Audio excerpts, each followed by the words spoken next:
All right, what up, everybody? So, what are we going to talk about today? We are going to talk about our personal favorite top best horror movies that we like. I know probably a lot of you horror fans out there aren't going to agree with us. Oh well. That's what makes opinions opinions. That's right. All right. All right, Jerry, you're up. I'm up. Yep. All right. Where do I start? I mean, when you asked me, when you told me we were doing this horror movie, what's your favorite one to talk about? I racked my brain. I could not figure out just one movie to talk about because I don't have one favorite movie. I have favorite movies because I like horror movies. It's probably one of my favorite genres. So I think my earliest memory of horror is A Nightmare on Elm Street because I was about 11 years old and walked through the room and saw the scene where Tina is having the first dream with Freddy Krueger when you first see him.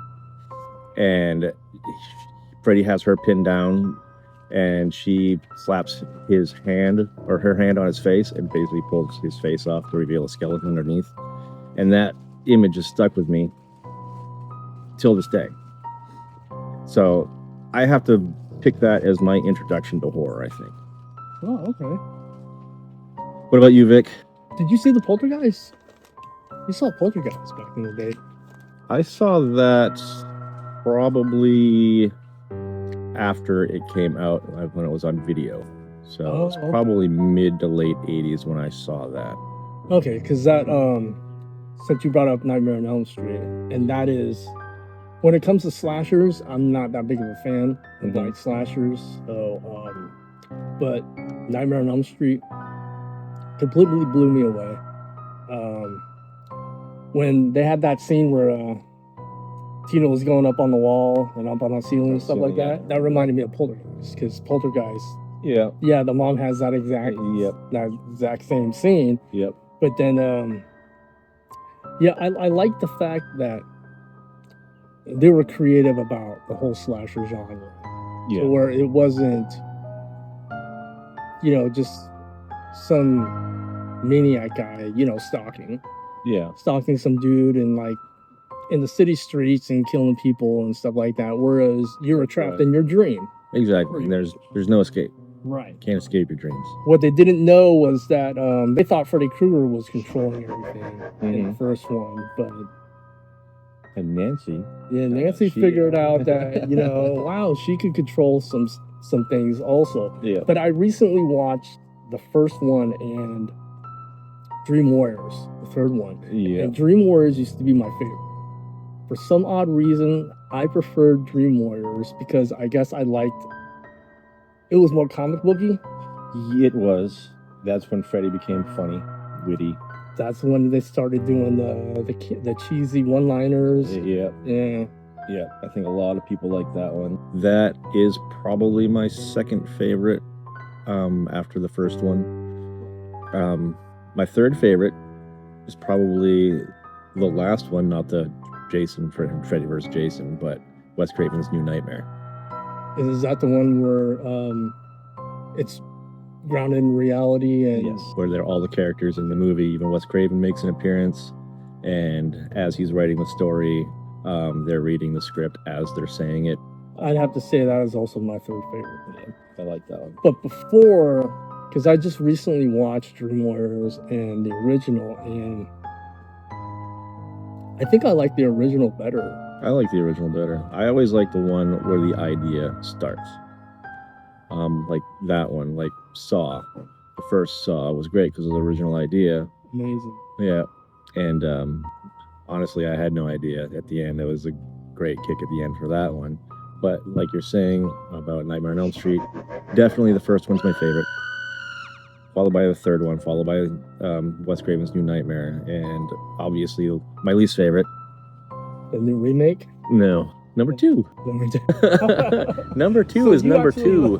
I actually like the remake better than number two. I don't even count the remake as part of the series. Okay, fair enough. Yeah, the reboots and remakes I don't consider part of the originals. Two is my least favorite. I originally put number one up top. and I actually had Nightmare on Elm Street above The Thing, but I recently just watched The Thing, and that movie is really a masterpiece. It is. It's I put The Thing above Nightmare on Elm Street. yeah. I was also debating about between Alien, the first Alien, Yeah. and The Thing, and I was like, okay, which one I consider is better, and I'm gonna say Alien, and I have reasons why. Why? So the acting is both on par Yeah, with they got a Alien. lot of great and The actors Thing. in both of those. The tension on par. Yep. The political or whatever the little subtle, I guess you would say political subtle, Nuance. yeah, you know? political nuances, you know, on there because they're both kind of political, Yeah. on par. Yeah. Except Alien is a little more blunt about it. Yeah. It's basically corporate are bastards. Yeah. Yeah. For the most part. On that note, I'm gonna flip that and say I like The Thing better. You say why, and then I'll give my reason. Okay. I like The Thing better because the suspense is always there. You never know who is infected. And so it could happen anytime something happens where, yeah, I mean, Alien, you don't know who's impregnated. But the alien is always around and you know it's the alien. Right. Where in The Thing, you don't know who the alien is. Right. And the special effects in The Thing for me is beyond what was done at that time. I was gonna actually bring up the special effects. It's one of the reasons why I put Alien above The Thing. Is because the special effect of that alien is so subtle that you really don't notice it. As The Thing is so out there. I mean, it's right blunt in your face, and you can pick it apart. If you really want to look at it, you can pick it apart and go, well, okay, that kind of holds up today, and that kind of doesn't. But it is, I think, it still holds up today. For me, it still holds up today. When I was watching, I was like, that's good. Yeah. That's amazing. But I mean, H.R. Geiger is freaking his work, his artwork, and then basing up. I mean, come on. I mean, that stuff was creepy amazing. It is. It really is. I can't disagree with you on that. But there's just something about the effects. I think it's more, I like that kind of effective movie more than I like in Alien. I like the subtle stuff. I like the creepy guy in the shadow or the creepy alien in the shadow or as he jumps out. But jump scares are fun when they're done right. And when I'm talking about The Thing, when he's testing the blood, I was going to ask you what your favorite scene in that scene? freaked the shit out of me. It made me jump. I mean, because I was not expecting that at all. And so, just, yeah, I don't know. It's just that movie, for me, made me feel more tension when I was watching it. Right. I felt it in Alien too, don't get me wrong. But The Thing I can watch, I feel like I can sit down and watch that more than I can just sit down and watch Alien. Another one. I am going to go with Evil Dead. I knew you were going to go with Evil Dead. Obviously it's a trilogy, Evil Dead 2, and Army of Darkness. I prefer Evil Dead 2 out of all of them. Because I haven't seen any. well then, yeah, you should. Yes. You totally should. One of these days. Sure. But I like number 2 because obviously it's a bigger budget. The acting was better. The effects were better. It was a little funnier. They made it more humorous in the first one. The first one was like trying to be strict horror, and it was such a low budget movie. They did a great job for what they had. Some new innovations, some good story. But number 2, it's basically the same movie.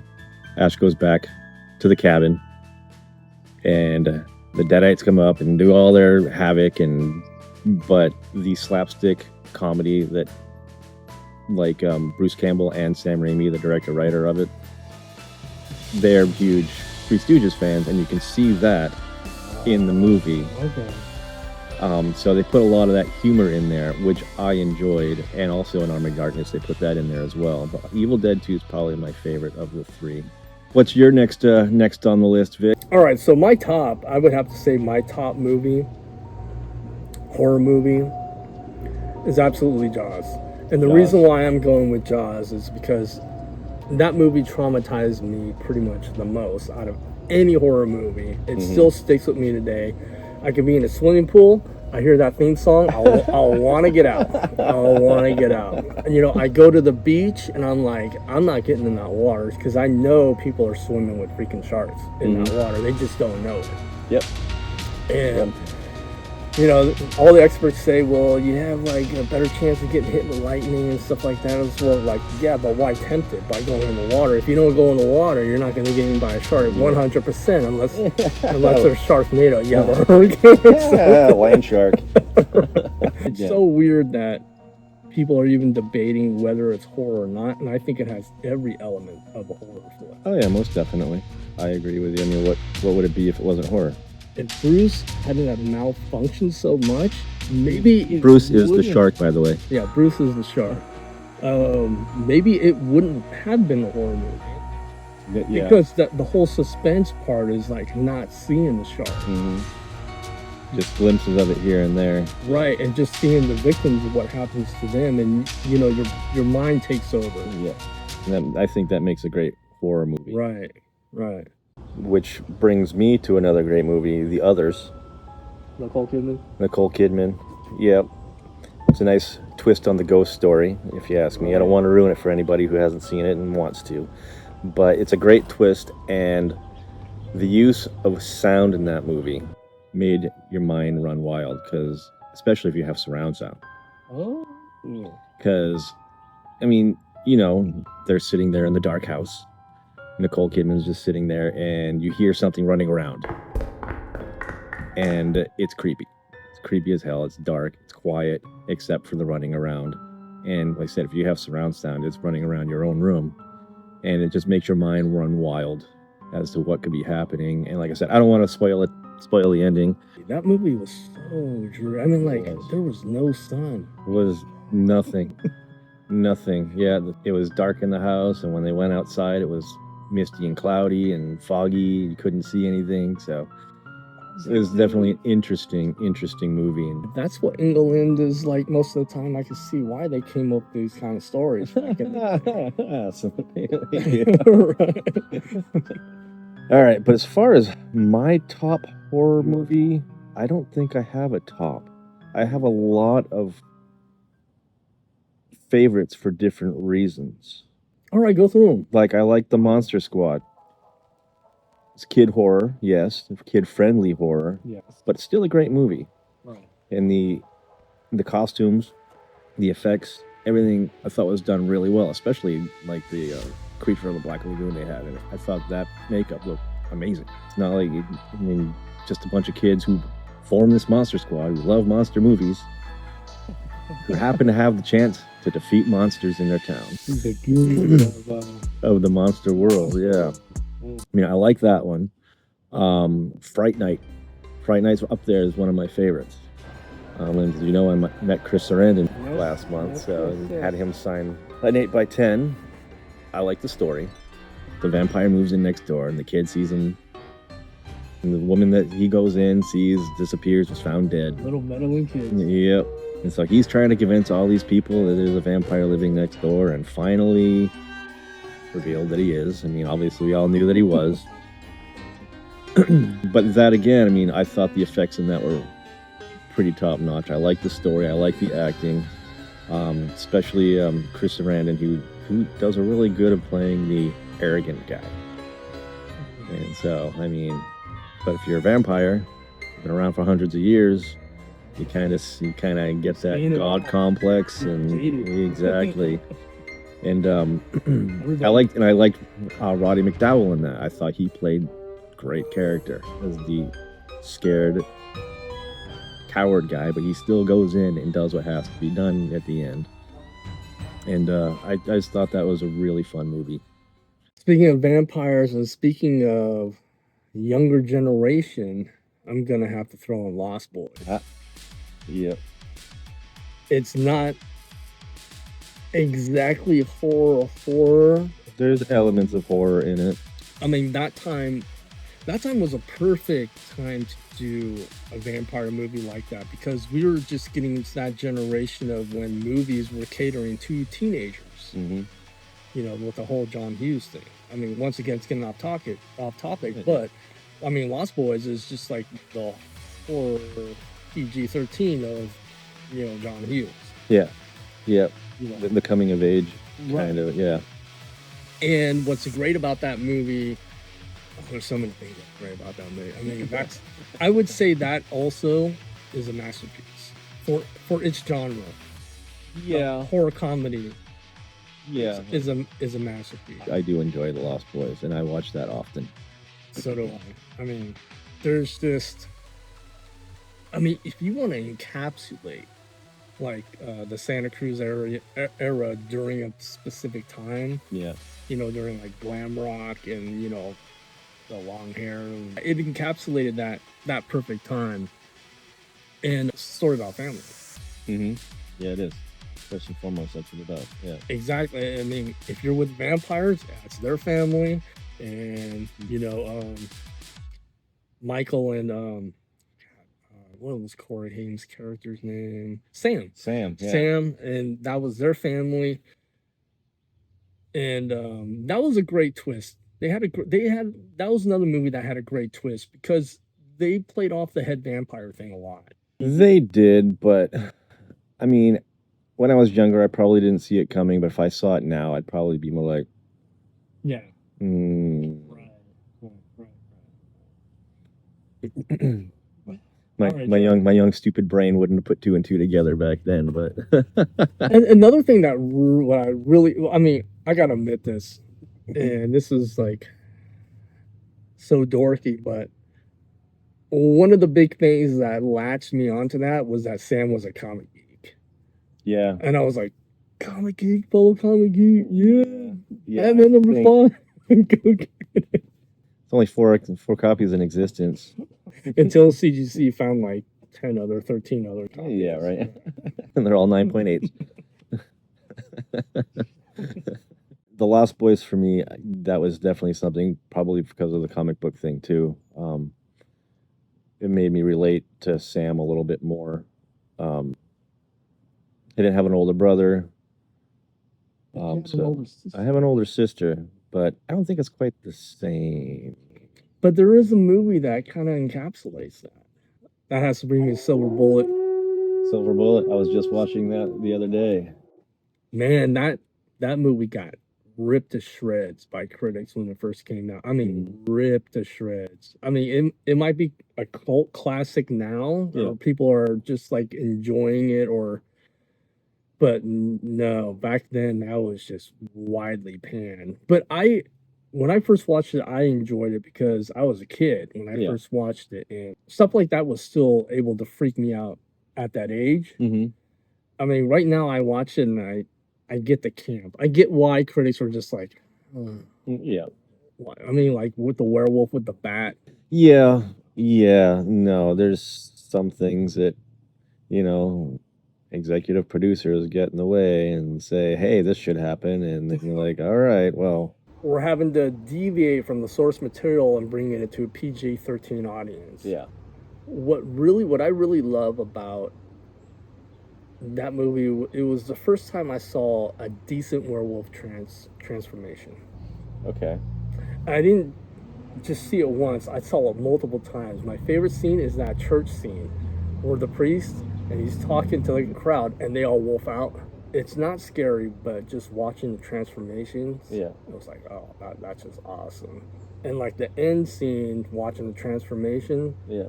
I was like, I mean, wow. Basically, that blew me away. I still watch it. It still holds up somewhat. But, yeah, that movie is basically a story about siblings. And it happened to be brother and sister. Usually with a Stephen King story, it's more than just the horror. There's something else going on. And I had a major crush on the sister. I still remember her name. You can look it up. Well, no, I remember her name. It's Megan Follows. Oh, I got one. A fun, low budget campy movie if anyone's ever made one. Killer Clowns from Outer Space. I've heard of it. You have not seen it? It is the first time I saw that, I was like, what the hell is this? And it's funny. I mean, it's poorly acted. It's not good acting at all. So low budget. Low budget, but the creature makeup was done well. It's like they spent all their money on that, and everything else is just extremely low budget. And like they have this machine that I don't know what it does in their spaceship, and you could tell it's made like out of I don't remember what the hell those things, like the things you could pull apart and they're all bendy and twisty. It's almost like one of those bendy straws. But I don't know what they're called. I forget what they're called. But you can tell that's what they're using, and little plastic balls that are glued together. And it's so low budget. The paint job in it is just it's weird. It's a weird ass movie, but it's fun. There's not a lot of gore aspects to it, but the horror aspect is there, where these guys are abducting people and cocooning them for food. Is basically what it comes down to, and they look like clowns. These killer clowns from outer space.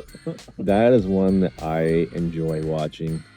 I could watch that every year or every other year. I would say I can do every other year on that one.